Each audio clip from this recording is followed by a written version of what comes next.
Welcome to another episode of The Dissection.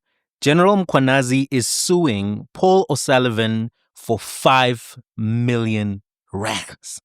5 million rands! That's a lot of money. That's not even Bonang Mateba level of litigation. 5 million, that's a factor of 10. So let's talk about this issue and General Mkhwanazi's prospects of success and actually the nature of defamation law. I've seen some people on social media who have been misconstruing the case law on this topic and where the burdens of proof actually lie. So we're going to have a time and talk about that.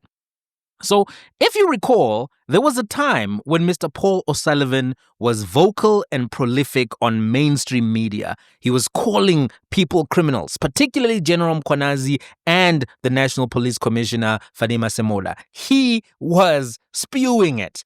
Even on the 6th of July, Paul O'Sullivan was more than eager to jump on every media platform and dismiss the credibility of General Mkhwanazi, the credibility of the allegations. But now, he's gone extremely quiet. He was everywhere. Biz News, Newsroom Africa. He was everywhere. He was avoiding Sakina Kamwendo, but he was everywhere, right? But now he's gone extremely quiet. Why are you not shouting anymore, Mr. Paul O'Sullivan, particularly at this critical juncture? The beginning of the commission. By the way, there's going to be an episode looking at day one and the testimony and all the things that happened. But this is a nice slice of cake in between. So here's what Paul O'Sullivan was saying on the 6th of July. On Fiasco Sunday, the day that is precipitated and created and amalgamated into the moment that we are currently witnessing. He was a hater on day one. You know, there's one guy on social media who was a hater on day one. He was there. Why is Mkhwanazi wearing those uniforms? Paramilitary uniforms. Paramilitary. Do you know what paramilitary means? And Paul O'Sullivan, he was one of the day one haters. Day one haters. You know, there's that tweet where the guy says, if General, no, it's not Mkhwanazi, but it's whatever person, it says, if he has 1 million haters, I'm one of them. If he has 500,000 haters, I'm one of them. If he has one hater, I'm one of them. There've been some people who have been hating on the general from day one. This is what Paul O'Sullivan was moving like on the 6th of July. Check it out. Both Mkhwanazi and Masemola joined a police supplier on an overseas trip, and the pair of them came back with what do you call it? Louis Vuitton. It's a very expensive ladies' handbag. And the pair of them came back with a gift from the police supplier, being a Louis Vuitton handbag. And from what I can gather, neither of them disclosed at customs the fact that they had in their possession a gift worth somewhere between 70 and 100,000 rand each. And then what did they do? They probably gave these bags to their wives. And he makes a lot of allegations in that press conference. And although he only made those allegations at midday today, I've had an opportunity to go through them. And some of them, the ones that I have been able to go through and ascertain, I'm satisfied that they're false allegations. Back, you said that even though it's been a few short hours, you managed to go back and look at some of what Mkhwanazi presented to the public today, and you have established that some of those are false allegations. Just enumerate for us, Paul, which ones you say, even just with a quick investigation, do not stand up to scrutiny. Well, there's a number of them, and I don't think I want to go into them. And the reason why I don't want to go into them is because Mkhwanazi has acted unlawfully. The man was hating more than Stinkmeaner in the Boondocks. Those were very strong and emphatic remarks. Those were very passionate and serious allegations.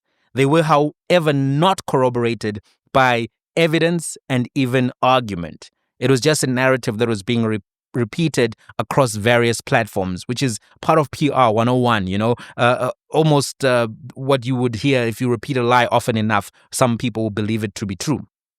I've said before that the whole interview and the series of interviews which happened, which were conducted by Paul O'Sullivan, were all of the variety of the Trust Me Bro interviews. He gave no sources, no references, adduced no files, showed journalists nothing to corroborate his version. It came across as an attempt to poison the well, which is a form of fallacy, a form of ad hominem fallacy, which is attacking of the person fallacy, where you try to prevent the public or the audience from trusting someone who is about to provide testimony, for example, at a commission, by attacking their character and integrity. One of the things which was said by Paul O'Sullivan in his series of interviews, for example, was that General Mkhwanazi is not a hero. I mean, why would you even say that? Who made you the professor of hero studies? Who made you the professor of hero studies? That seemed to me to be such a petty comment, and simultaneously to be an arrogant and condescending comment, right? Is he the vice chancellor at the University of Policing Heroes? The public are the ones who confer the status of hero or villain to people based on their assessment of that particular individual's contribution to a struggle, a cause, whatever the case may be. They don't need the close friend or mentor of the president to guide them and tell them what to think about who is and who isn't a hero. I mean, Mr. Paul O'Sullivan, you were a little bit out of pocket in general when you were, making those remarks. Now, in the court papers, this is what General Mkhwanazi is saying. As a result of such defamation of his character, the plaintiff has been severely damaged in his reputation, the quantum whereof is in the sum of 5 million rands. They say the following. Despite written demand having been made on behalf of the plaintiff of the defendant to retract such defamatory allegations and to apologize via the same media forums to the plaintiff for having defamed him unjustifiably, the defendant not only declined to comply with such a demand, but through his attorney further defamed the plaintiff by unjustifiably accusing him of attempting to extort funds from him. Paul O'Sullivan is like, if you sue me, I'm going to say you're trying to extort me. For the logic is a little bit lopsided, but let's talk about the law. Here are the basics that you need to know about defamation law in South Africa. I'm going to be relying on case law and this textbook right here, which is the Law of Delict, right? And this is the 6th edition. If you want to get very specific, you can go to page 331 of the 6th edition. That's where they start talking about defamation and all of the elements of that, right? So that's what I'm going to be relying on. I also went to Wits Law School once upon a time, and they were teaching us this in class. So I'm going to try to give you a quick overview of what it's about. So defamation law in South Africa is primarily concerned with protecting individuals' reputations from unjust harm caused by false statements. Here's a summary of the general principles, the defenses, and what you need to know about this. Okay? So, the general principles. Defamation in South Africa is the unlawful and intentional publication of a statement that injures another person's reputation. Here are the elements. To establish defamation, the plaintiff must prove that the statement was made publicly, the statement refers to the plaintiff, and the statement is defamatory, right?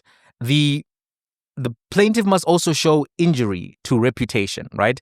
That particular statement must lower the plaintiff's reputation in the eyes of a reasonable person.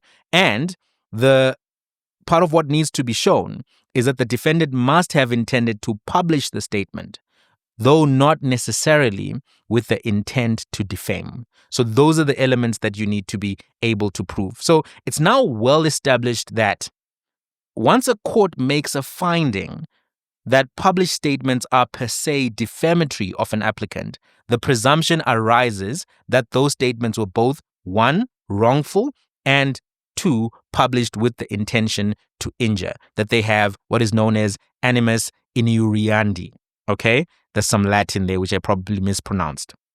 Here are the defenses for defamation, if you are the one who is being accused of having made a defamatory statement. Number 1, truth and public benefit. A statement that is true and for the public benefit is a valid defense. Number 2, fair comment. Opinions about matters of public interest are protected if they are fair and based on true facts. Then privilege. Certain statements are privileged, meaning that they are protected from defamatory claims, such as those made in parliamentary proceedings or during judicial proceedings. Consent. If the plaintiff consented to the publication of the statement, this can be a defense. And then lastly, reasonable publication. This mostly applies to media, etc. In some circumstances, a statement made without malice and under a duty to provide information may be protected. So those are the elements. Now, to recap, defamation is the intentional infringement of another person's rights to his good name. It is the wrongful intentional publication of words or behavior concerning another person, which has the effect of injuring his status, good name, or reputation. Common law, the elements of a delict are wrongful, intentional, publication of a defamatory statement concerning the plaintiff. Now, let's talk about this thing that needs to be discussed here. It is not an element of delict in common law that the statement be false. Once a plaintiff establishes that the defendant has published a defamatory statement concerning the plaintiff, it is presumed that the publication was both unlawful and intentional. I'm repeating that so you understand. So a defendant wishing to avoid liability for defamation must then raise the defense which rebuts unlawfulness or intention. Now, as things stand, General Mkhwanazi has been accused by Paul O'Sullivan of being a criminal. Let's use that one as an example. This is a very specific term, and it means that one has been convicted of a crime in a court of law. And as we know, General Mkhwanazi is a decorated police officer. He has no criminal record. Therefore, this is easily a statement that is both defamatory and one that cannot be defended on the basis of truthfulness. It's not true that he's a criminal. So on that basis, there's been an idea that General Mkhwanazi must now go and prove that the things that are said about him are not true. That's not who the burden rests on. He has to prove that defamatory statements were made. That's all he has to prove. You made defamatory statements about me. Just imagine, and I'm going to explain it to you in this way so you can see why the courts don't put a burden where the person who has been defamed should prove that it's not true. Imagine I say that you, right, my viewer, my eminent dissector, you are Mthakati or a witch, right, and you are a lawyer, and every night at 1 a.m. you ride on a broomstick, or maybe you are using a mop, right, and you go to some village, wherever, pick one, and you practice rituals until 3 a.m. and then you return. And then you are using those rituals to advance in your career or in getting women or whatever. That's a defamatory statement.